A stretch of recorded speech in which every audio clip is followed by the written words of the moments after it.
Hello, welcome back to the channel.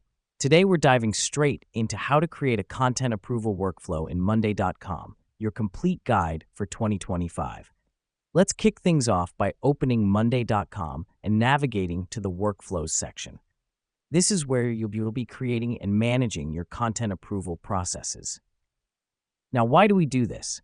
Building a workflow in Monday.com can help streamline your content approval process, ensuring no content gets published without proper checks. Next up, click on the Create New button. You'll see different workflow templates. For our purpose, choose the Content Approval template. This helps us because it's specifically designed to manage content approval steps, saving you time from starting from scratch.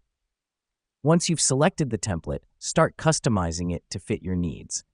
For example, change the stages of approval to match your company's process. This is crucial because it ensures that your workflow will align with your team's existing practices, keeping everyone on the same page. Now that we've done that, let's add team members who are part of the approval process. You can do this by clicking on Add People and typing in their names. The reason we do this is to assign responsibilities and make sure everyone involved is notified when a piece of content is ready for their review. Lastly, set up automation rules by going to the Automation section.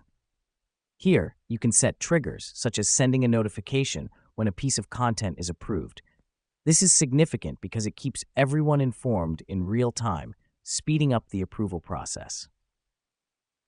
And there you have it. You've just created a content approval workflow in Monday.com.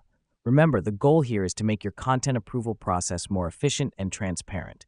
So go ahead, try it out, and see the difference it makes in your content production pipeline.